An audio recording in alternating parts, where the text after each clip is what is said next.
ओम ओम ओम पूर्णमदः पूर्णमिदं पूर्णात् पूर्णमुदच्यते पूर्णस्य पूर्णमादाय पूर्णमेवावशिष्यते काले वर्षतु पर्जन्यः पृथ्वी शस्यशालिनी देशोऽयं क्षोभरहितो ब्राह्मणाः सन्तु निर्भयाः त्वमेव माता च पिता त्वमेव त्वमेव बन्धुश्च सखा त्वमेव त्वमेव विद्या द्रविणं त्वमेव त्वमेव सर्वं मम देव देव सर्वे भवन्तु सुखिनः सर्वे सन्तु निरामयाः सर्वे भद्राणि पश्यन्तु मा कश्चित् दुःखभाग् भवेत् न त्वहं कामये राज्यं स्वर्गं न पुनर्भवम् कामये दुःखतप्तानां प्राणिनामार्तनाशनम् वंशी विभूषितकरान्नवनीरदाभात् पीताम्बरादरुणबिम्बफलाधरोष्ठात् पूर्णेन्दुसुन्दरमुखाद्दर्वेन्द्रनेत्रात् कृष्णात् परं किमपि तत्त्वमहं न जाने वसुदेवसुतं देवं कंसचाणूरमर्दनं देवकी परमानन्दं कृष्णं वन्दे जगद्गुरुम् कार्पण्यदोषोपहतः स्वभावः पृच्छामि त्वां धर्मसम्मूढचेताः यच्छ्रेयस्यान्निश्चितं ब्रूहि तन्मे शिष्यस्तेऽहं शाधि मां त्वां प्रपन्नम् कृष्णाय वासुदेवाय हरये परमात्मने प्रणतक्लेशनाशाय गोविन्दाय नमो नमः सच्चिदानन्दरूपाय विश्वोत्पत्त्यादिहेतवे तापत्रयविनाशाय श्रीकृष्णाय वयं नुमः प्रपन्नपारिजाताय स्तोत्रवेत्रैकपाणये ज्ञानमुद्राय कृष्णाय गीतामृतदुहे नमः। बोलिए गीता गोपाल की जय, सच्चिदानंद भगवान की जय। राम। तो भगवान की बहुत कृपा होती है तो सत्संग मिलता है। भगवान की उस कृपा के प्रति नतमस्तक होते हुए, भगवान का धन्यवाद देते हुए, आप सबके हृदय में बैठे हुए भगवान श्री कृष्ण के चरणों में कोटि कोटि नमन करते हुए आप सबका हार्दिक अभिनंदन करते हैं। श्री अष्टावक्र गीता जी के माध्यम से आजकल हमारा स्वाध्याय की ये कड़ी चल रही थी, जिसमें 18वें प्रकरण में हम लोग आजकल चर्चा चल रही थी। 18वें प्रकरण में पिछली बार हमने 3 श्लोक एक साथ किए थे, जो 37, 38 और 39। उनमें ये बताया गया था कि अगर जो अज्ञानी होते हैं, जो संसार के साथ ज़्यादा अटैच्ड लोग होते हैं, वो लोग कोशिश करते हैं, इच्छा करते हैं कि हम भी ब्रह्म हो जाए। जो ब्रह्मभूत अवस्था है उसको प्राप्त करने के लिए इच्छुक रहते हैं। उसमें कहा गया कि ब्रह्म होने की इच्छा करते हैं, लेकिन फिर भी ब्रह्म नहीं हो पाते, अर्थात उनको उस कार्य में सिद्धि नहीं मिलती, क्योंकि उनका अटैचमेंट संसार से ज़्यादा रहता है और कुछ ना कुछ कहीं कर्तापन का भाव रहता है। कि हम प्रयास करेंगे, साधन करेंगे तो हम उस अवस्था को प्राप्त कर लेंगे। उस साधन के ऊपर ज्यादा भरोसा रहता है, क्योंकि जब आपके पास कर्ता भाव होगा तो तभी आप सोचते हैं कि भाई मैं ये करूंगा तो ये प्राप्ति होगी, ये करूंगा तो प्राप्ति होगी। इनडायरेक्टली सच है कि कुछ साधन तो जरूर करना पड़ता है, लेकिन साधन पिछली बार जैसे हमने कहा था कि साधन करना पड़ता है अपनी निस्साधनता का अनुभव करने के लिए। फिर रिपीट करता हूं कि हमें साधन करना पड़ता है। साधन करने से जो रिजल्ट होता है वो ये होता है कि हमें अपनी निस्साधनता का अनुभव होता है कि हम कुछ नहीं कर सकते, अपनी असमर्थता का अनुभव होता है कि हम कितना भी कोशिश कर ले तो हम नहीं कर पाएंगे, ऐसा लगता है। जब लगी गज अपने बल भरत्यो नेक सरयो नहीं काम, है ना। गजराज और मगरमच्छ वाली कहानी जैसे आती है ना, कथा हमारे शास्त्रों में आती है। गजराज को ग्राह ने पकड़ लिया, उनका युद्ध चलता रहा। गज ने पूरी कोशिश करके सारी शक्ति लगा ली, जितने सहारे थे सारे एक्सप्लोर करके देख लिए। अल्टीमेटली उसको महसूस हो गया कि नहीं, मैं अपनी शक्ति से कुछ भी नहीं कर सकता। सारे सारे एफर्ट्स लगाने के बाद, सब कुछ करने के बाद उसने निर्बल है बलराम पुकार्यो तो आए आधे नाम। उसके बाद एकदम से वो निर्बल होके जब उसने भगवान को पुकारा तो भगवान तुरंत आ गए, बल्कि कहा कि आधे नाम पे ही आ गए, पूरा नाम भी नहीं सुनने की जरूरत पड़ी, आधे नाम पे ही आ गए। वो भक्त का भाव था। लेकिन अगर आप इस भाव से देखें तो जहां कर्तापन समाप्त होगा, जहां कर्तापन समाप्त होगा कि नहीं हमारे करने से कुछ नहीं होने वाला, जब ये पता चल जाएगा तो शरभंग जी की तरह कह बैठेगा कि नाथ सकल साधन में ही ना, कि इन्हीं कृपा जानी जन दीना। मैं तो निस्साधन हूँ, मेरा कोई साधन तो मुझे आता ही नहीं। एक ही साधन आता है कि बस मैं तो इंतजार करता रहा आपके आने की, बस मार्ग में अपनी आंखें बिछाए बैठा रहा। जो एक जिज्ञासा है वो बढ़ती रहे, बस जिज्ञासा बढ़ती रहे, बाकी सारी कामना खत्म हो जाए कि मैं क्या होना चाहता हूँ, इसके ऊपर भी ना फोकस किया जाए। क्योंकि जब अपनी मैं मिटेगी तो तभी कुछ अनुभव की आप गुंजाइश समझ सकते हैं। तो यहाँ वही बात कही गई थी कि मूढ़ो नाप्नोति तद ब्रह्म यतो भवितुम इच्छति। जिस ब्रह्म को वो होना चाहता है, तो मूढ़ जो होता है अर्थात जो अज्ञानी होता है वो वहां तक पहुंच नहीं पाता। लेकिन जो ज्ञानी होता है, जो ज्ञानी होने का मतलब यह है कि जो धीर पुरुष मतलब ज्ञानी पुरुष, जो ज्ञानी होता है वो तुरंत ब्रह्म हो जाता है, क्योंकि वो उसी अवस्था में रहता है हमेशा। रहते तो सब हैं, हम तो हैं, तो हमारा स्वरूप तो वही है। लेकिन जहाँ कर्तापन का आवरण आ गया तो वहां फिर वो मंजिल दूर दिखाई देती है। मंजिल कहीं दूर नहीं है, मंजिल तो हमारे अंदर ही है। हम खुद ही मुसाफिर हैं, खुद ही मंजिल है, या खुद ही रास्ता है। चलना भी नहीं है, कौन से रास्ते चलना है, रास्ता भी हम खुद हैं, चलने वाला भी हम खुद हैं, और पहुंचना जहां है वो भी हम खुद हैं। जब ये महसूस हो जाएगा तो फिर पता चलेगा कि इस यात्रा का तो कोई मतलब ही नहीं था। हम तो जहां थे बस वहीं पे हम पूर्ण ब्रह्म ही थे। तो ये चीज कई तरीके से, कई उदाहरणों से उन्होंने बताई गई। ये तो श्लोक नंबर 37 था। फिर 39 जो था उसमें उन्होंने कहा था कि न शांतिम लभते मूढ़ो यतः शमितुम इच्छति। जिस शांति की इच्छा करता है, जो इच्छा करने वाला वो मूढ़ कहा गया, वो मूढ़ शांति को प्राप्त नहीं होता। यहाँ भी शांति स्वरूप की शांति की बात करते हैं, जो बाहर की शांति नहीं, अंतःकरण की शांति नहीं, स्वरूप की शांति। स्वरूप का जो आत्मा का स्वरूप है शांत, शांति आत्मा का स्वाभाविक गुणधर्म है, आत्मा का स्वभाव है शांति। तो उस शांति को प्राप्त नहीं कर सकते, क्योंकि शांति की इच्छा करते हैं।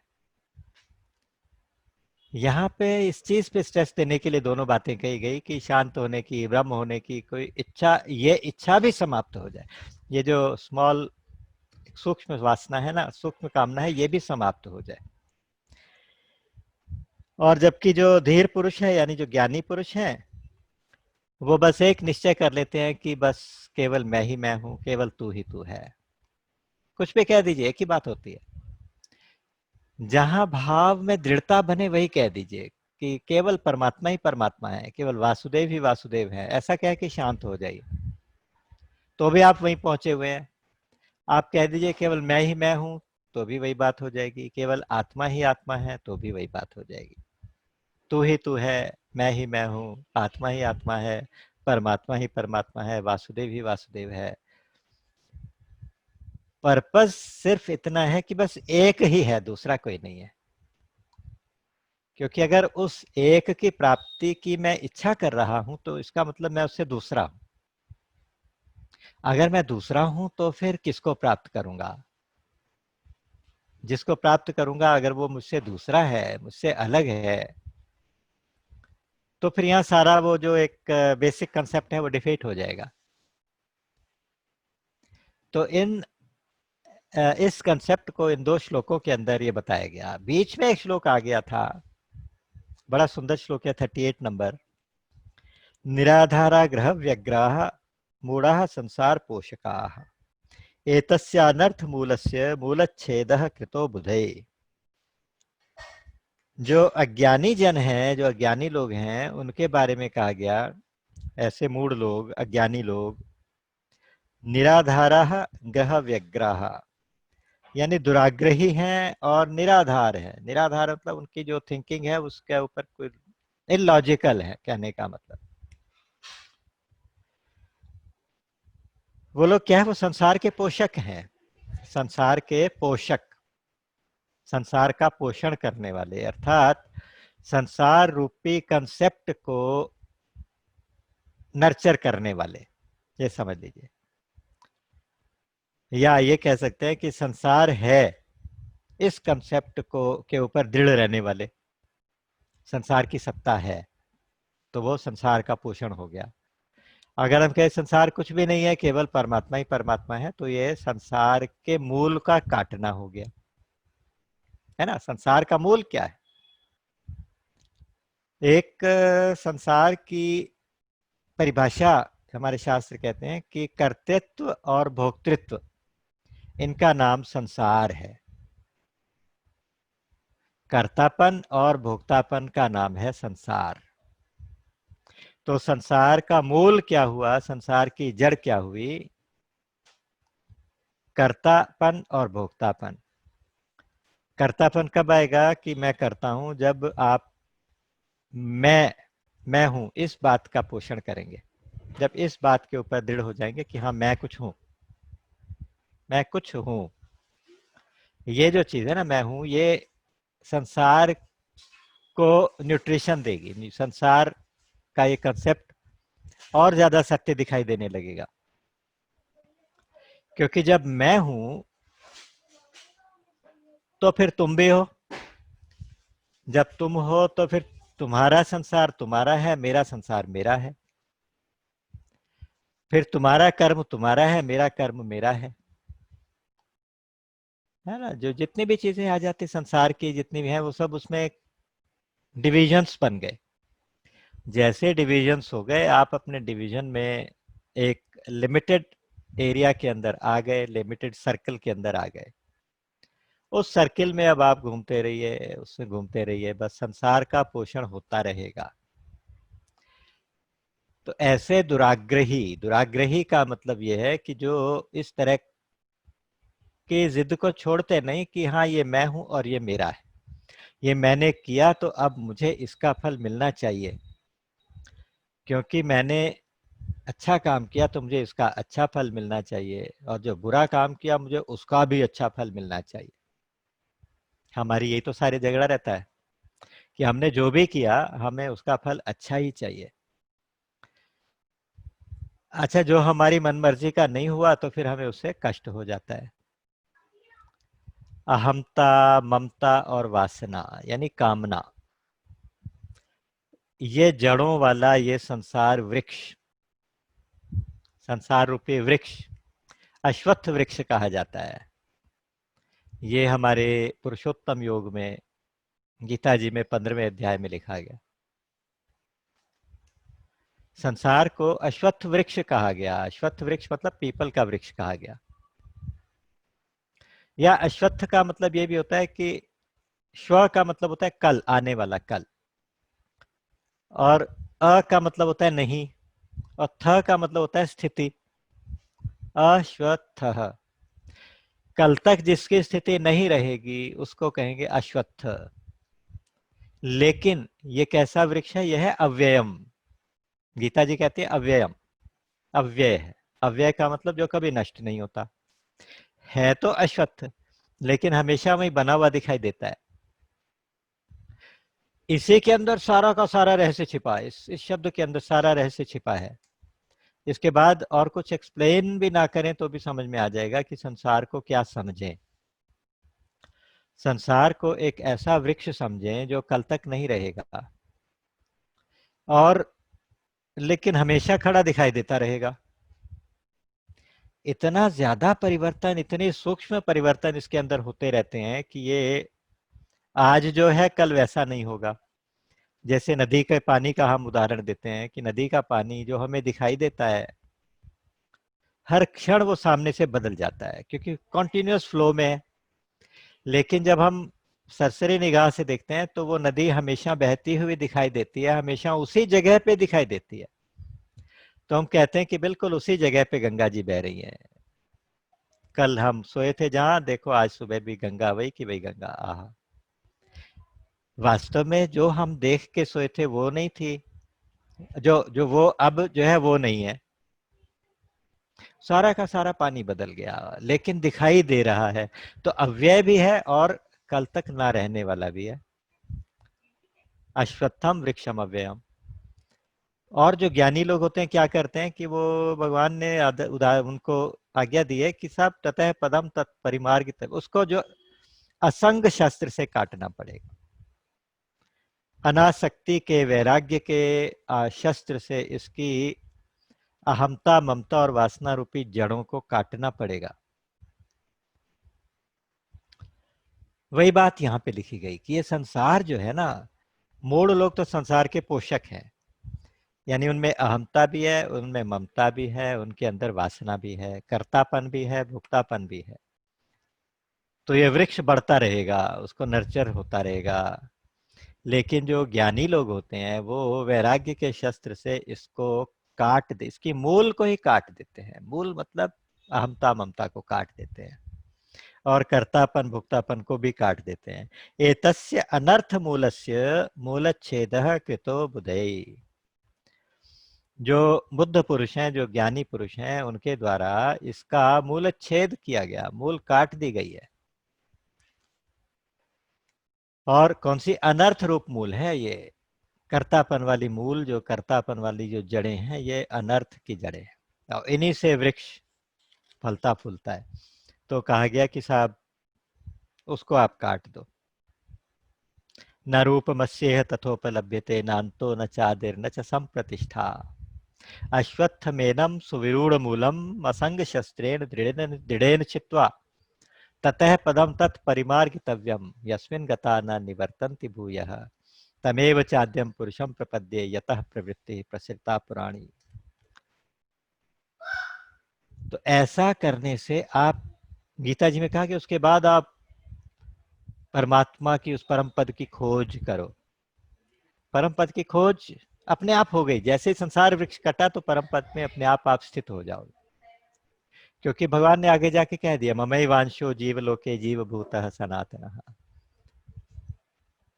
क्योंकि इस संसार को धारण करने वाला, संसार के कंसेप्ट को धारण करने वाला जीव है। 7वें अध्याय में कहा गया ये दम धार्यते जगत। ये जो परा प्रकृति रूप जीव है, उसने संसार के कंसेप्ट को धारण किया हुआ है। यानी अगर ये मानना छोड़ दे कि ये संसार है तो संसार कहीं भी नहीं रहेगा। जो मानना छोड़ देगा उसकी नजर में संसार नहीं रहेगा। हमने मान लिया है तो हमारी संसार नजर में संसार है। तो ये जीव ने धारण किया हुआ है, और जीव है कौन? जीव परमात्मा का अंश है। तो अगर ये जीव ये समझ लेता है कि हाँ, मैं परमात्मा का ही अंश हूँ, मेरा इस संसार से कोई संबंध नहीं है, तो जैसे ही वो ये मान्यता करता है तो वहीं का वहीं वो ब्रह्म हो जाता है। उसको फिर कहीं ब्रह्म होने की या शांति की या परम पद पाने की इच्छा नहीं होती। उसके लिए कोई अभ्यास नहीं होता, उसके लिए कोई साधन भी नहीं होता, उसके लिए कोई कोशिश भी नहीं होती। तो इसलिए बस तत्व को निश्चय पूर्वक जानकर धीर पुरुष सदा शांत मना बना रहता है, सदा शांत मन वाला बना रहता है, सदा शांत हो जाता है। तो इस पिछली बार के बैकग्राउंड को लेते हुए आज श्लोक नंबर 40 क्वात्मनो दर्शनम तस्य यदृष्टमवलंबते धीरास्तं न पश्यन्ति पश्यन्त्यात्मानमव्ययम्। यहाँ उसी बात को कहते हैं कि देखिए, जो दृश्य का अवलंबन लेता है, दृश्य का सहारा लेता है। दृश्य क्या है? ये जगत दृश्य है। सारा संसार जो दिखाई दे रहा है, जो भी दिखाई दिया वो दृष्ट कहा जाता है, कि ये देखा गया। या दृश्य को आप कह सकते हैं, यहाँ पे दृश्य भी पढ़ सकते हैं, कि जो दृश्य है ये जगत है। तो जो व्यक्ति दृष्ट का अवलंबन करता है, अर्थात इस जगत का सहारा लेता है, इस जगत को सत्य मान लेता है, को आत्मनो दर्शनम तस्य, उसको फिर आत्मा का दर्शन कैसे हो? अर्थात नहीं हो सकता। या तो आप संसार को देख लो, या तो आप स्वयं को देख लो। स्वयं में संसार को देख लो, स्वयं में संसार को देख लो। तो कहते हैं कि आप कबीरा मनवा एक है, चाहे जहां लगाओ, भावे जहां लगाए। मन तो एक ही है, चाहे उसको इधर लगा लो, चाहे उधर लगा लो, संसार में लगा लो या जग या परमात्मा में लगा लो। तो ये कहते हैं कि जो संसार का या दृश्य का सहारा ले रहे हैं, उनको आत्मा का दर्शन नहीं होता।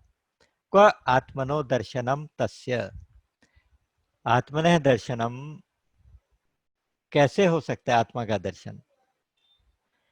यत दृष्टम अवलंबते, जो दृष्ट का अवलंबन लेता है, अर्थात जो देखा गया जगत है, जो इसका सहारा लेके चल रहा है, उसको आत्मा का दर्शन नहीं होगा।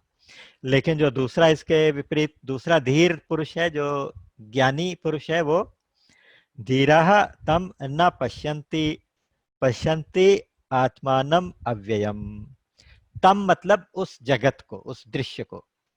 धीराः तम न पश्यन्ति, जो धीर पुरुष होते हैं, जो ज्ञानी पुरुष होते हैं, वो उस जगत को नहीं देखते। तो किसको देखते हैं? पश्यन्ति आत्मानम अव्ययम, स्वयं अव्यय रूप आत्मा को देखते हैं, स्वयं अपने स्वरूप को देखते हैं। तो उस बाहर जो कुछ दिखाई देता है, उसमें भी अपने आप को ही देखते हैं। द्रक्ष्यस्यात्मन्यथो मयि। तो जिस तत्व को जानने के बाद पहले आप सब कुछ अपने अंदर देखते हैं, फिर अपने आप को भी उसके अंदर करके मर्ज शांत हो जाते हैं। पहले आपको ऐसा लगता है कि ये सारा जगत अलग अलग है, फिर लगता है कि नहीं नहीं, ये एक परमात्मा है। फिर लगता है कि परमात्मा कौन? परमात्मा भी तो आत्मा है, आत्मा ही तो परमात्मा है बड़े लेवल पे। तो ये सारा जगत आत्मा है, अर्थात ये सारा जगत मैं हूं, ये मेरा ही सारा विकार है जो दिखाई दे रहा है, या मेरे अलग अलग एक्सप्रेशंस हैं ये जो दिखाई दे रहे हैं। ऐसा सोच के वो फिर सोचता है कि किसका एक्सप्रेशन कहाँ, एक ही तत्व है, ऐसा कह के शांत हो जाता है। फिर अपने आप को भी उसी के अंदर मर्ज कर देता है, गुम हो जाता है।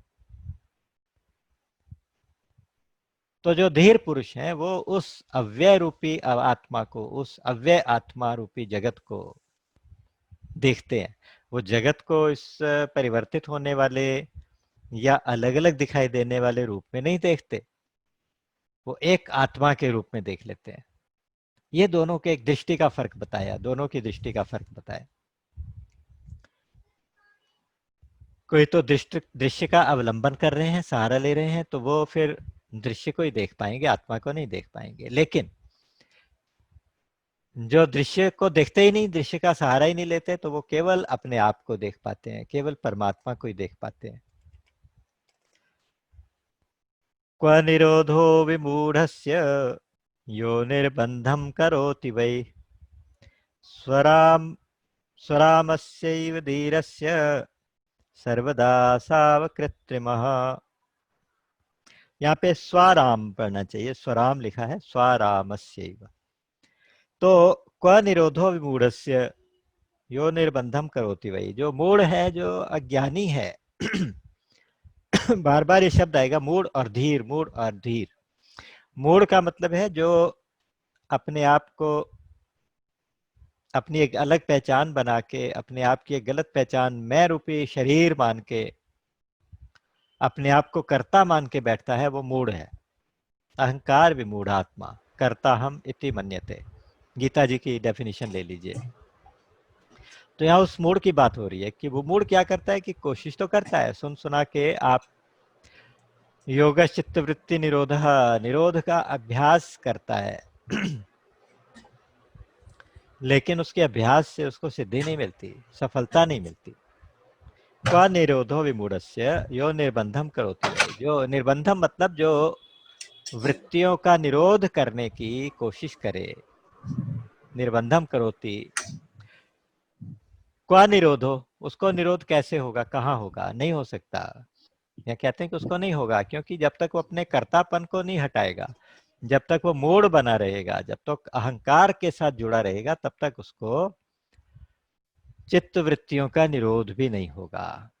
अगर साधन काल में निरोध हो भी जाएगा, अर्थात थोड़ी देर के लिए ध्यान लगने भी लगेगा, तो जब वापिस आएगा फिर जगत में रचा पचा रहेगा, तो उसका कोई फायदा नहीं होगा। और जब दूसरा है स्वारामस्यैव धीरस्य, और जो धीर पुरुष है, जो आत्माराम, स्वाराम मतलब आत्माराम, आत्मा रूपी राम में जो रमण करे, आत्मा में रमण करने वाला आत्माराम, ऐसा धीर पुरुष सर्वदा असौ अकृत्रिम। असौ मतलब यह किसके लिए कहा, योग के लिए, चित्त वृत्तियों का निरोध जो हो रहा है, जो चित्त वृत्तियों का निरोध हो रहा है, उसके लिए कहा गया कि ये आत्मा में रमण करने वाले धीर पुरुष के लिए, ज्ञानी पुरुष के लिए ये स्वाभाविक है। एक शब्द होता है कृत्रिम, कृत्रिम का मतलब होता है बनावटी, नकली, और अकृत्रिम, यहाँ पे शब्द है अकृत्रिम, अकृत्रिम का मतलब है स्वाभाविक, नेचुरल। उसका ये चित्त वृत्तियों का निरोध, उसका ये मन का कंट्रोल स्वाभाविक है, उसको उसके लिए प्रयास करने की जरूरत ही नहीं पड़ती। जबकि जब तक कर्तापन है तब तक प्रयास करके भी सफल नहीं होते, और जब कर्तापन ही नहीं रहा, अपनी पहचान ही मिटा के भगवान में मिला दी है, आत्मा में मिला दी है, तो उसके बाद उसका चित्त वृत्तियों का निरोध, उसका योग की जो सिद्धि है वो स्वाभाविक है, स्वाभाविक रूप से वो नित्य सहज समाधि में रह जाता है।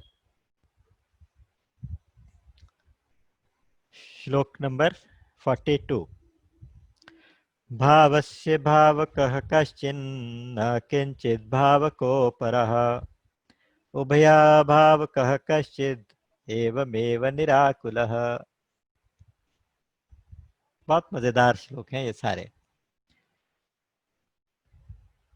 क्योंकि ये बिल्कुल उस अल्टीमेट अवस्था को टच कर रहे हैं। मैं ये नहीं कह सकता कि अवस्था का वर्णन कर रहे हैं, क्योंकि उस अवस्था का वर्णन नहीं हो सकता, चाहे अष्टावक्र जी ही करें तो भी नहीं हो सकता पता नहीं ये बात कहनी चाहिए कि नहीं कहनी चाहिए, क्योंकि अष्टावक्र जी स्वयं कहते हैं कि इसका वर्णन नहीं हो सकता।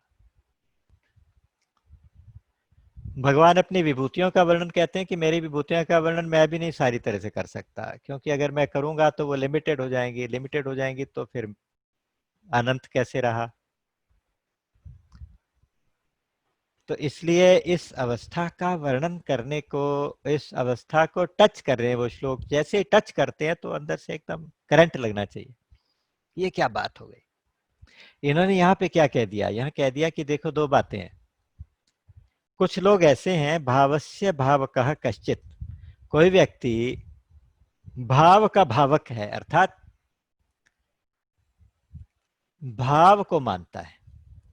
हमने दो शब्द पढ़े थे पहले, भाव और अभाव। भाव माने होना, अभाव माने ना होना। इसको दो तीन तरीके से आप इस श्लोक को समझ सकते हैं। पहला भाव बता रहा हूं कि एक भाव तो यह है कि कोई तो कहता है कि केवल भाव ही भाव है, इसमें अभाव है ही नहीं। न किंचित भावकः अपरः। अपरः मतलब कोई दूसरा, यानी कोई व्यक्ति तो भाव को मानने वाला है, और कोई दूसरा अपरः न किंचित, कुछ भी नहीं है, इस भाव को मानने वाला है, इसका भावक है, इसको मानने वाला है। अर्थात कोई तो कहता है कि केवल भाव ही भाव है। आप दूसरे शब्दों में कहें कि इसको कहेगा केवल परमात्मा ही परमात्मा है। दूसरा कहेगा कि कुछ है ही नहीं, कुछ नहीं ही नहीं है, बस ये जगत नहीं ही नहीं है। कोई भाव को मानने वाला, कोई अभाव को मानने वाला, ऐसे समझ लीजिए। और उभया अभाव कह कश्चित, और कोई तीसरा ऐसा है, कोई कश्चित यानी कोई और ऐसा है, कोई एवं एव निराकुलः, वो ऐसे का ऐसे निराकुल अर्थात स्वस्थ चित्त, निर्विकार, ऐसे बैठ जाता है। कहते हैं भाव अभाव क्या होता है? कुछ नहीं, भाव अभाव से परे है ये तत्व। वो भाव अभाव के पचड़े में ही नहीं पड़ता कि जो कुछ है वो बस भाव और भाव के डेफिनेशन से परे है। वो ये सोच के बिल्कुल शांत होके बैठ जाता है, एवं एव, ऐसा ही है बस, ऐसा सोच के जैसा है बस ऐसा ही है, उसको ऐसा कैसा स्वीकार करो, ऐसा सोच के वो निराकुल होके अर्थात शांत होके, स्वस्थ होके, निर्विकार होके बैठ जाता है। या दूसरे भाव से आप ये समझे कि कोई तो जगत को सत्य मान रहा है, कि ये जगत है, ये सत्य है। कोई इस जगत को असत्य मान रहा है, कोई भाव मान रहा है इसको, इस जगत को, कोई इस जगत को अभाव मान रहा है। इसको दूसरे भाव से आप समझ के देखिए। कोई कहता है जगत सत्य है, कोई कहता है मिथ्या है, असत्य है, और दूसरा कहता है सत्य असत्य के चक्कर में नहीं पड़ता, सत्य हो असत्य हो जैसा भी हो, इससे मेरा कोई मतलब नहीं है। हमारे स्वामी जी बहुत सुंदर बात कहा करते थे, कहते थे देखो भैया सिर्फ तीन चीजें होती हैं, एक होता है जगत, एक होता है जीव, और एक होता है परमात्मा। हम जीव हैं, इसमें सभी शास्त्र सम्मत, सभी शास्त्र सहमत हैं, इसमें किसी को कोई डाउट नहीं है कि भाई हाँ हम जीव हैं। वो कहते हैं कि इससे आगे आपको मानने की, जानने की, रिसर्च करने की जरूरत ही नहीं है, कि बस मैं जीव हूँ। जीव क्या होता है, कितना साइज होता है, कैसा होता है, क्यों होता है, कहाँ से आता है, उससे आप कहते हो झगड़े में पड़ो ही मत, बस ये मान लो कि मैं जीव हूँ और ये जगत है जो दिखाई देता है, ये जगत है, कैसा है इसके भी चक्कर में मत पड़ो। सत्य है, असत्य है, मिथ्या है, नाशवान है, अविनाशी है, कहते इस चक्कर में भी मत पड़ो। ये जगत है, बस ये मान लो कि ये जगत है और इससे मेरा कोई संबंध नहीं है, ये मान लो बस। तो जिससे मेरा कोई संबंध ही नहीं है तो उसके बारे में मैं ज्यादा क्यों जानूं, मुझे क्या जरूरत, मुझे उसको जानने की कोई जरूरत ही नहीं है, जैसा है वैसा ही है बस, ठीक है, जगत है, मेरा इससे कोई संबंध नहीं है, ऐसा करके शांत हो जाओ। तीसरे होता है परमात्मा। परमात्मा कैसे हैं इसको जानने की कोशिश भी मत करो, कहते बस परमात्मा है और वो मेरे हैं और मैं उनका हूं। परमात्मा है, वो मेरे हैं और मैं उनका हूं, जो खास मेरे अपने हैं। अब वो चाहे जैसे भी हो भाई, मुझे तो वो बस मेरे ही हैं। अब चाहे वो जैसे भी हो, मुझे उससे जानना ही नहीं, कैसे हैं वो मुझे जानना ही नहीं।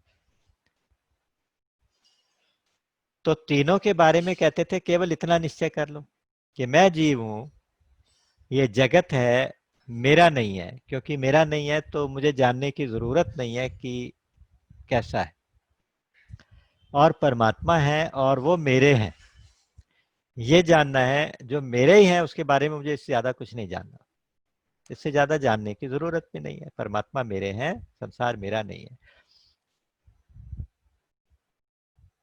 ये मानते ही देखिए क्या हुआ, मानते ये हुआ कि जगत से आप एकदम से विरक्त हो गए, जगत के साथ आसक्ति समाप्त हो गई। जगत मेरा है ही नहीं, जो चीज मेरी है ही नहीं उससे मेरा कोई संबंध ही समाप्त हो गया। और परमात्मा सिर्फ मेरे ही है, मतलब सिर्फ मैं परमात्मा का हूं, परमात्मा मेरे ही है, या परमात्मा ही मेरे हैं। ये जानने के बाद परमात्मा कैसे हैं उसमें मैं दिमाग नहीं लगाता, बस मेरे हैं तो मेरे हैं बस। तो ऐसा होते ही आपकी अपनी पहचान समाप्त हो जाएगी, आप परमात्मा के साथ एक हो जाएंगे, उस एक तत्व का अपरोक्ष अनुभव हो जाएगा। अपरोक्ष मतलब बिल्कुल डायरेक्ट। एक होता है प्रत्यक्ष, प्रत्यक्ष का, और दूसरा होता है अप्रत्यक्ष, तीसरा होता है परोक्ष, या उसको कहे परोक्ष और अपरोक्ष। परोक्ष का मतलब जो नजर से परे है, पर प्लस अक्ष, नजर से परे, जो दिखाई नहीं देता, इनडायरेक्ट। और अपरोक्ष का मतलब डायरेक्ट। वो जो अपरोक्ष शब्द है वो प्रत्यक्ष से भी ज्यादा स्ट्रेसफुल, ज्यादा पावरफुल वर्ड है। प्रत्यक्ष का मतलब होता है कि आंखों के सामने, प्रति अक्ष, आंखों के सामने।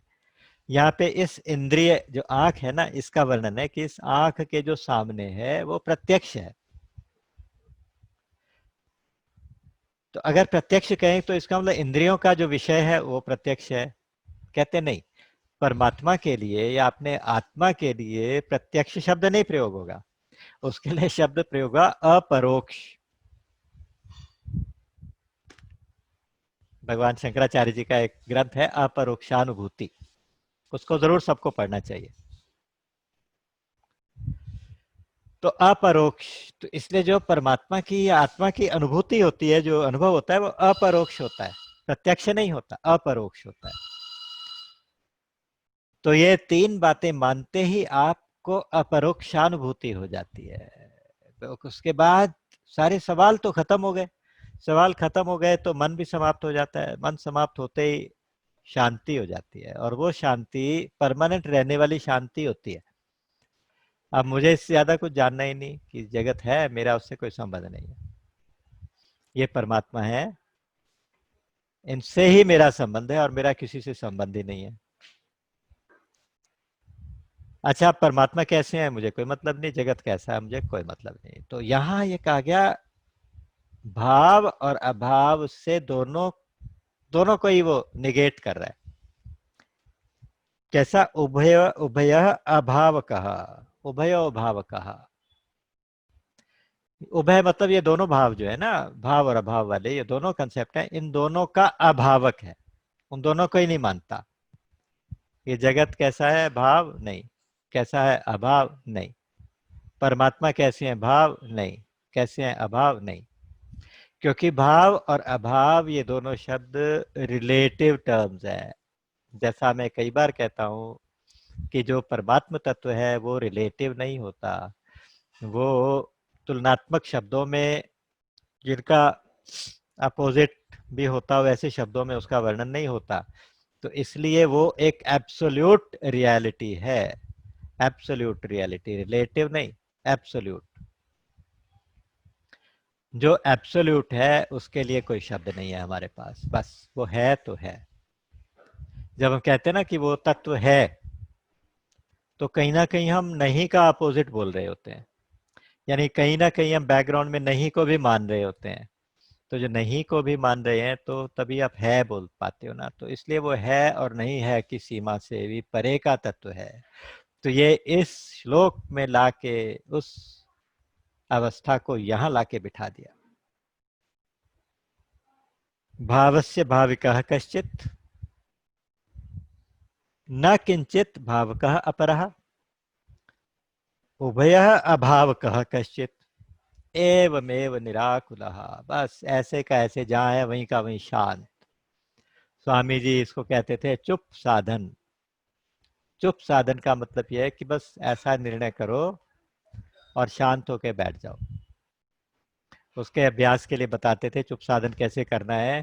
कहते थे कि जब सुबह आपकी नींद खुले, अभी पूरी तरह जागृत होके आप जगत में नहीं आए और पूरी तरह से नींद भी नहीं खुली, उसी समय आप उसी समय बस एकदम से सारे के सारे चिंतन को समाप्त कर दो। आपने उस समय कुछ भी नहीं करना, ऐसी अवस्था में आ जाओ। कुछ भी नहीं करना मतलब मुझे इस टाइम ना तो संसार के बारे में सोचना है, ना अपने बारे में सोचना है, ना परमात्मा के बारे में सोचना है, कुछ भी नहीं सोचना। और ना इस बारे में सोचना है कि मैंने कुछ नहीं सोचना, मैंने ये चिंतन भी नहीं करना कि मैंने चिंतन नहीं करना। वो ये कहते थे कि अगर आपकी स्थिति इस अवस्था में एक दो मिनट एक या कुछ क्षणों के लिए भी हो जाए तो भी बहुत लाभ होता है, तो भी आप उस तत्व के साथ कनेक्ट होते हो। तो यहां बस उस चुप होने वाली स्थिति में, चुप साधन वाली स्थिति में आने की बात कर रहे हैं।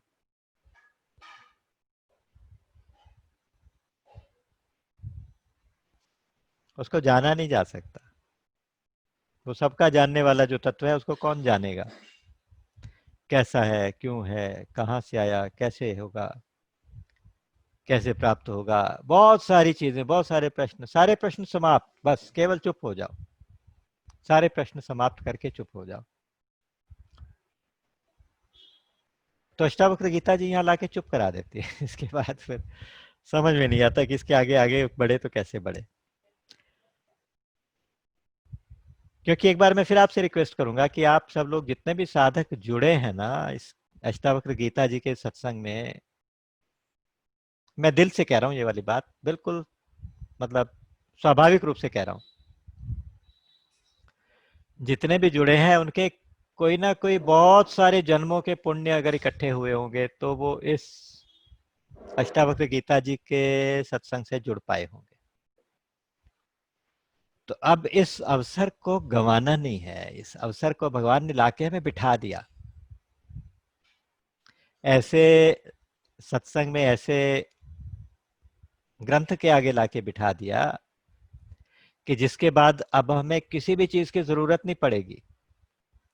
तो इसलिए मैं चाहता हूं कि आप लोग, हम सब लोग, खुद को भी इंक्लूड करता हूं, कि जो जो श्लोक पढ़े उसको अंदर से अनुभव करते चले।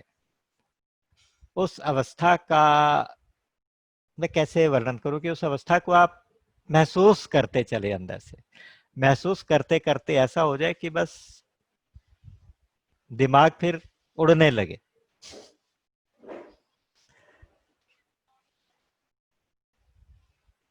श्लोक नंबर 43। इन श्लोकों में फिर वापस आना पड़ता है। राम शुद्धमद्वयमात्मानं भावयन्ति कुबुद्धयः न तु जानन्ति सम्मोहात् यावज्जीवमनिर्वृता। यहाँ फिर वही कंपैरिजन है कि मूढ़ लोग के साथ कैसा होता है और जो धीर पुरुष हैं, ज्ञानी लोग हैं, उनके साथ कैसा होता है। जो लोग कर्तापन को तो छोड़ते नहीं, अहमता को छोड़ते नहीं, ममता को छोड़ते नहीं, वासनाओं को छोड़ते नहीं, ऐसे मूढ़ पुरुष, उनको यहाँ कहा गया कुबुद्धयः, दुर्बुद्धि लोग, कुबुद्धया। वो कहते हैं कि वो लोग भी कोशिश करते हैं, उस शुद्ध अद्वय आत्मा का चिंतन करते हैं। शुद्धम अद्वयम आत्मानम भावयंती, शुद्ध अव्यय आत्मा का चिंतन करते हैं, भावना करते हैं, चिंतन करते हैं। लेकिन न तो जानती, नहीं जानते, क्यों? सम्मोहात। सम्मोहात का मतलब सम्मोह के कारण। सम्मोह क्या है? कि मैं हूं, ये मेरा है, मैं करता हूं, मैं भोगता हूंगा, ये सम्मोह है, ये मोह है ना, गहरा मोह, उसको कहेंगे सम्मोह। तो इसलिए यावत जीवम अनिर्वृताः, जब तक वो जीवित रहते हैं वो शांत नहीं हो पाते। निर्वृता का मतलब होता है जिसकी वृत्तियां ना रहें, अर्थात जो शांत हो जाए। लेकिन यह शब्द है अनिर्वृता, जब तक वो जीवित रहते हैं तब तक अशांत रहते हैं। तो सबसे बड़ी स्ट्रेस देने वाली क्या चीज है कि ब्रह्म का चिंतन करना, अभ्यास करना, योग करना, चित्त वृत्तियों के निरोध की कोशिश करना, ब्रह्म होने की इच्छा करना, शांत होने की इच्छा करना, ये सारी बातें बेमानी है, यूजलेस हैं, मीनिंगलेस हैं, जब तक आप अपने आप को मूड से धीर नहीं करते, है ना। जब तक आप अपने को मूड से धीर नहीं बनाते, अर्थात जब तक आप इस चीज को नहीं मानते कि गुणा गुणेशु वर्तन्त, गुण ही गुणों में वर्त रहे हैं, मैं कुछ नहीं करता। इंद्रियाणि इंद्रियार्थेषु वर्तन्त, इंद्रियों के अर्थों में विचरण कर रही हैं, मैं कुछ नहीं करता। या जो भक्ति भाव वाले लोग हैं कि जो करते हैं परमात्मा ही करते हैं, मैं कुछ नहीं करता। तो जगत ने मुझे जो दिया, जो कर्म योग में जाते हैं वो ये भावना करते हैं कि जगत ने जो कुछ मुझे दिया मैंने वो जगत के साथ शेयर किया, तो मैंने क्या किया, मैं तो कुछ नहीं करता। कर्म योग से भी अकर्ता बन जाएं, ज्ञान योग में भी अकर्ता बन जाएं, भक्ति योग में भी अकर्ता बन जाएं। अकर्ता मतलब मैं कुछ नहीं करता। नैव किंचित करोमीति युक्तो मन्येत तत्त्ववित्, पश्यन् शृण्वन् स्पृशन् जिघ्नन् अश्नन् गच्छन् स्वपन् श्वसन् प्रलपन् विसृजन् उन्मिषन् निमिषन्नपि इंद्रियाणि इंद्रियार्थेषु वर्तन्त इति धारयन्। तो जब तक आप अपने कर्तापन का त्याग नहीं करेंगे, जब तक आपने अपने अहंकार का और ममता का त्याग नहीं करेंगे, तब तक ये सारी की सारी चीजें, सारे के सारे अभ्यास फलीभूत नहीं होंगे।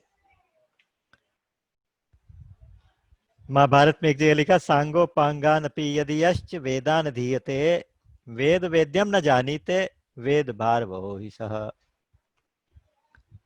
जब तक अगर कोई व्यक्ति सांगोपांग यानी अंग और उपांग के साथ सभी वेदों का अध्ययन कर ले, लेकिन उनका जो वेद्य तत्व है, जो परमात्म तत्व है, जो आत्म तत्व है, उसको ना जाने, तो वो ज्ञानी नहीं कहा जाएगा, वो वेदों का भार ढोने वाला कहा जाएगा। दिमाग के ऊपर वेदों का भार ढो रहा है। भार ढोने वाला कौन होता है, आप अंदाजा लगा दीजिए, वही हो जाते हैं। सूत्र नंबर 44, मुमुक्षोर्बुद्धिरालम्ब मंतरेण न विद्यते निरालंबैव निष्कामा बुद्धिर्मुक्तस्य सर्वदा।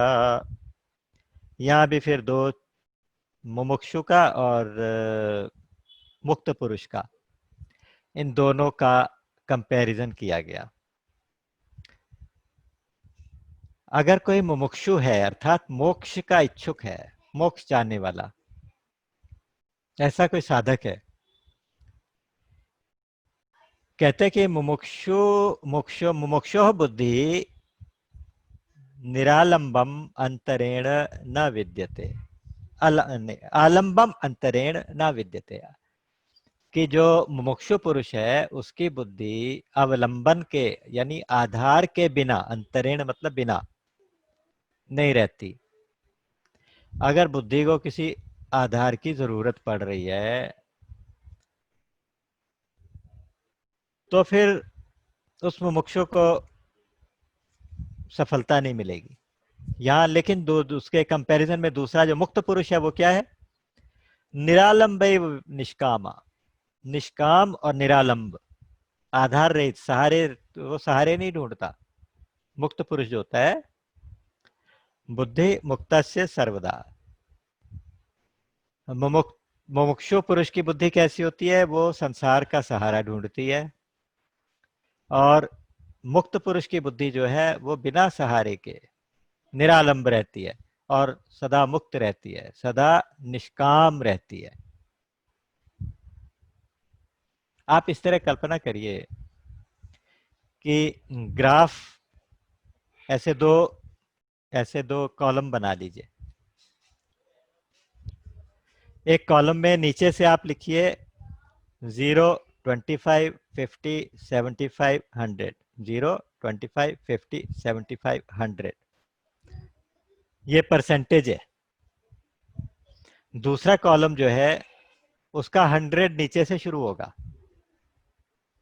100, 75, 50 और 25 और 0। पहला जो कॉलम होगा वो होगा आपके स्पिरिचुअल डेवलपमेंट का कॉलम।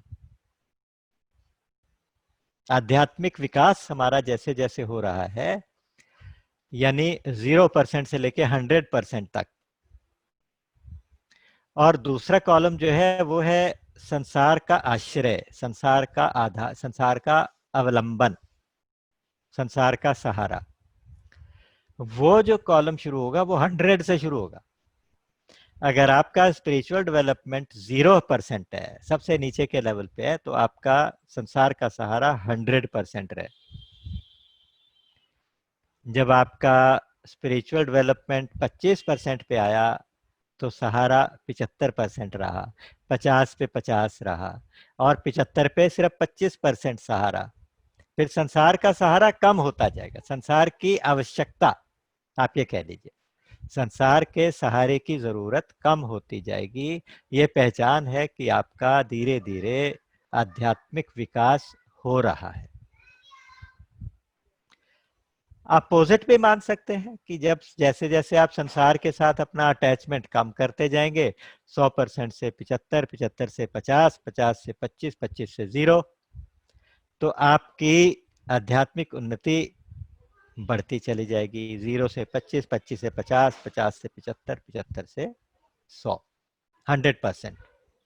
तो जहां 100% स्पिरिचुअल डेवलपमेंट है, वहां संसार का सहारा 0% है, निरालंबा। लेकिन जो मुमुक्षु है, जो अभ्यास में लगा है, जो सहारे ढूंढ रहा है, कहते उसकी बुद्धि सहारे के बिना नहीं रहती, सहारे के बिना नहीं रहती तो उसको सफलता नहीं मिलती। लेकिन जो मुक्त पुरुष है उसकी बुद्धि बिल्कुल बिना सहारे के रहती है, और क्योंकि उसको कोई कामना ही नहीं होती, कोई कामना नहीं होती। तो यहाँ फिर उसको दोनों का कंपैरिजन बताया। श्लोक नंबर 45। विषयद्वेपिनो वीक्ष्य चकिताः शरणार्थिनः विशन्ति झटिति क्रोडन् निरोधैकाग्र्य चित सिद्धये। विषय द्वेपिनः का मतलब विषय रूपी व्याघ्र, विषय रूपी बाघ, बाघ जैसे जानवर होता है, हिंसक।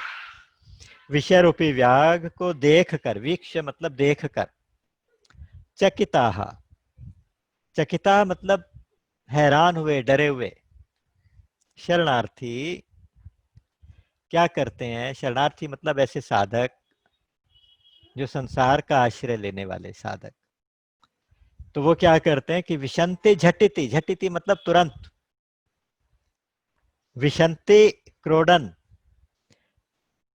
पहाड़ की गुफा, क्रोड मतलब पहाड़ की गुफा, तो पहाड़ की गुफा में प्रवेश कर जाते हैं। विशंति, विशंति मतलब प्रवेश कर जाते हैं। जैसे कोई सामने से बाघ को आता देखे, व्याघ्र को आता देखे, तो एक डरा हुआ मनुष्य क्या करेगा कि पास में ढूंढेगा कोई जगह छुपने की और एकदम से भाग के उसमें छुप जाएगा। अर्थात जैसे विषय रूपी व्याघ्र आते हुए दिखाई देते हैं, तो साधक क्या करता है कि वो साधना की गुफा में जाके छिपने की कोशिश करता है, यानी फौरन वो अपने समाधि में बैठने की, ध्यान लगाने की कोशिश करता है, भजन करने की कोशिश करता है। विषय रूपी व्याघ्र से डरा हुआ शरणार्थी वो जाकर कोई ना कोई साधन का सहारा ढूंढकर अपनी साधना रूपी गुफा में प्रवेश कर जाता है। और जबकि जो सिद्ध महापुरुष होते हैं वो वो खुद सिंह बन जाते हैं, खुद शेर बन जाते हैं। और जो विषय रूपी व्याघ्र था ना, वो विषय जो है हाथी बन जाते हैं। तो शेर से हाथी डरने लगते हैं।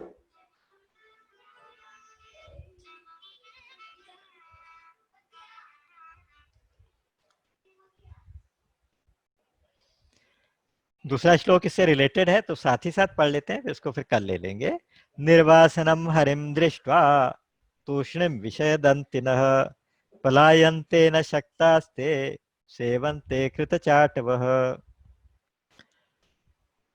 जो मनुष्य निर्वासन हो गया, निर्वासना वाला यानी वासना रहित हो गया, कामना रहित हो गया, ऐसा हरि, हरि अर्थात शेर, सिंह, तो ऐसा पुरुष सिंह, ऐसा साधक जो शेर की तरह से हो गया निर्वासन, उसको देखकर विषय रूपी दंती अर्थात विषय रूपी हाथी चुप हो जाते हैं। चुपचाप क्या करते हैं? भाग जाते हैं। पलायनते, तूष्णीम पलायनते, चुप होके भाग जाते हैं। और कैसे हो जाते हैं? न शक्ता, अशक्त हो जाते हैं, कमजोर पड़ जाते हैं। जब किसी को कुछ चाहिए ही नहीं तो उसके सामने विषय भोग क्या कर देंगे? संपत्ति चकई विषय, वो जो है ना, वहां पे भरत जी के प्रसंग में आता है कि भरत जी के स्वागत में भारद्वाज जी ने ढेरों के ढेरों रिद्धियों सिद्धियों के माध्यम से बहुत सारे भोग विलास इकट्ठे कर दिए। उन्हें लगा कि एक बहुत बड़ा पहुना आ गया, बहुत बड़ा मेहमान आ गया, भगवान का भाई आ गया हमारे मेहमान बन के, तो उसका स्वागत बहुत अच्छे से होना चाहिए। तो इतना ज्यादा भोग विलास इकट्ठा कर दिया, लेकिन वहां पूरी रात भरत जी बैठे रहे। संपत्ति चकई विषय चक, मुनि आयसु खिलवार, मुनि ने जी आश्रम पिंजरा राखे भाभिनुसार। बहुत सुंदर वर्णन किया। ये बिल्कुल इसी साधक का वर्णन है, आप देखिएगा। एक पिंजरा है। पिंजरा क्या है? वो भारद्वाज जी का आश्रम एक पिंजरा हो गया। भरत जी ऐसा महसूस करे, एक पिंजरा हो गया। उस एक पिंजरे के अंदर चकवी और चकवा दोनों को बिठा दिया। चकवी एक चकवा एक मिथोलॉजिकल बर्ड्स हैं, जिनके बारे में कहा जाता है कि वो रात को अंधे अंधे हो जाते हैं, रात को उनको दिखाई नहीं देता। दिखाई नहीं देता तो चकवी चकवे को नहीं देख सकती, चकवा चकवी को नहीं देख सकता, दोनों विरह में रहते हैं। एक ही पिंजरे में साथ साथ बैठे हुए भी विरह में रहते हैं। यहाँ कहा कि संपत्ति क्या है? वो चकवी है और भरत जी चकवा है। रात हो गई है और ये मुनि जो है भारद्वाज मुनि, ये इनके साथ खेल कर रहे हैं, उनको दोनों को साथ रख के देख रहे हैं कि क्या ये दो एक दूसरे को देख पा रहे हैं कि नहीं। कहते हैं कि मुनि निज आश्रम पिंजरा राखे भाव अनुसार। ऐसे ही सवेरा हो गया बैठे बैठे, उनका ध्यान विषय भोगों की तरफ गया ही नहीं और विषय भोग भरत जी को छू भी नहीं पाए। तो ये साधक की पहचान है। कहते हैं कि जब ऐसा साधक जो शेर बन गया, पुरुष सिंह, उसको देख रहे विषय रूपी हाथी चुप होकर चुपचाप पलायन कर जाते हैं, भाग जाते हैं, और बल्कि केवल भाग नहीं जाते, चाटुकारों की तरह सेवा करने लगते हैं। सब कुछ अवेलेबल हो जाता है लेकिन उनको उसमें कोई इंटरेस्ट ही नहीं होता। तो ये उस निष्काम, निर्विकार, भाव अभाव से परे उस साधक का वर्णन है, उस तत्व में जागृत हुए महापुरुष का वर्णन है। बहुत ही गहन वर्णन है, हम इसका वर्णन करने लायक तो है ही नहीं, हम इसका अध्ययन करने लायक, स्वाध्याय करने लायक भी नहीं है, फिर भी भगवान कृपा करके हमारे आगे ग्रंथ खोल के दे देते हैं और हम इनके अपनी बुद्धि विलास से कुछ ना कुछ समझने की कोशिश करते हैं। तो ये बुद्धि से समझने वाली चीज नहीं होती। महर्षि मुक्तानंद जी होते थे, वो बहुत अच्छे वेदांती संत थे। अभी रिसेंट की बात है, ज्यादा पुरानी बात नहीं है। वो कहा करते थे, भैया इन प्रवचनों में आओ तो अपने मन और बुद्धि को घर में छोड़ के आया करो। यहाँ मन की भी जरूरत नहीं है, बुद्धि की भी जरूरत नहीं है। अगर बुद्धि लगाओगे तो समझ नहीं पाओगे, अगर मन को यहाँ लेके आओगे तो समझ नहीं पाओगे। जिनका मैंने एक दिन उदाहरण बताया था ना, वो कहते थे कि अगर भजन करोगे तो ना तरोगे, भजन ना करोगे तो ना तरोगे। ये वो वाले संत हैं। कहते थे कि भैया जहाँ इन प्रवचनों में आओ तो मन और बुद्धि को घर में छोड़ के आया करो। ये मन बुद्धि के विषय नहीं है, एक बस अनुभूति के विषय हैं।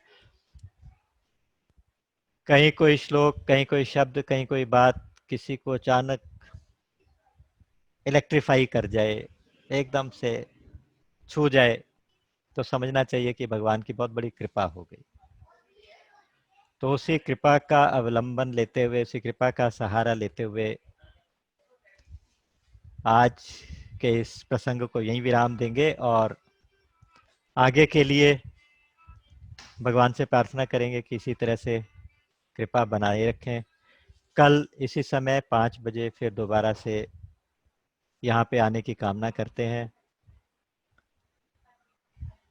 राम अमित गुण सागर थाह कि पावहि कोई, संतन सन जस किछु सुनेऊ तुम ही सुनायो सोई। बोलिए गीता गोपाल की जय, सच्चिदानंद भगवान की जय। राम। ये नहीं हो पा रहा।